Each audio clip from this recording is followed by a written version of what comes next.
नमस्कार साथियों, शिक्षा प्रणाली में कथित गड़बड़ी को लेकर सीजेपी के नेतृत्व में छात्रों ने जो आंदोलन किया था उसको लेकर उनकी मांगों को मान लिया गया है। शिक्षा मंत्री धर्मेंद्र प्रधान के इस्तीफे के बाद ही छात्रों का धरना प्रदर्शन तो समाप्त हो गया, वहीं प्रहलाद जोशी को इसका प्रभार सौंप दिया है। अब सवाल ये उठता है कि व्यक्ति के बदल देने से क्या शिक्षा प्रणाली में बदलाव आएगा? इसको लेकर पीएम नरेंद्र मोदी ने एक वीडियो ट्वीट किया है, आइए सुनते हैं। फ्रेंड्स, विद्यार्थियों के भविष्य के लिए भारत सरकार लगातार अनेकविध कदम उठा रही है। जिन लोगों ने विद्यार्थियों के भविष्य के साथ खिलवाड़ किया वे जेलों में सड़ रहे हैं। हमने फास्ट ट्रैक कोर्ट बना चुके हैं। हम कल पार्लियामेंट के अंदर भी कठोर कानूनों के प्रावधान के साथ नया कानून बनाने की दिशा में भी आगे बढ़ रहे हैं। लेकिन हमें भविष्य के लिए सोचना है। हमारी परीक्षा पद्धति विश्वस्त हो, हमारी परीक्षा पद्धति ट्रांसपेरेंट हो, हमारी परीक्षा पद्धति में सबसे ज्यादा अब टेक्नोलॉजी का उपयोग हो।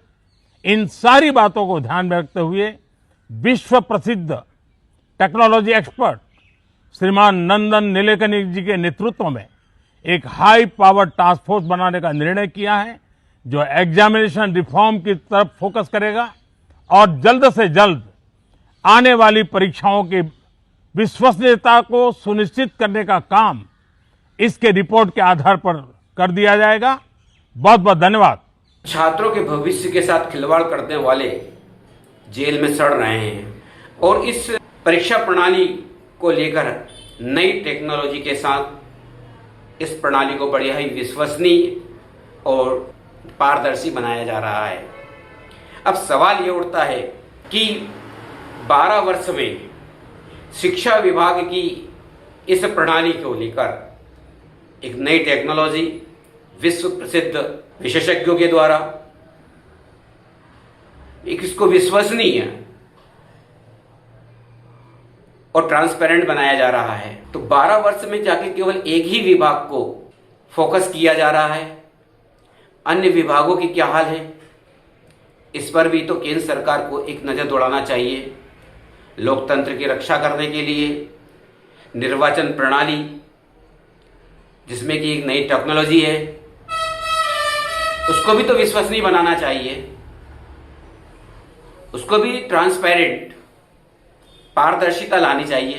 क्या उसके लिए भी कोई कदम उठाएगी? उसमें अब कितना समय लगता है ये आने वाला समय ही बताएगा। उधर विपक्ष पीएम मोदी के नेतृत्व वाली केंद्र सरकार पर भी हमला बोल रहा है। सुनिए विपक्ष के नेता गांधी को। हमारे एजुकेशन सिस्टम को अंदर से खोखला कर दिया है।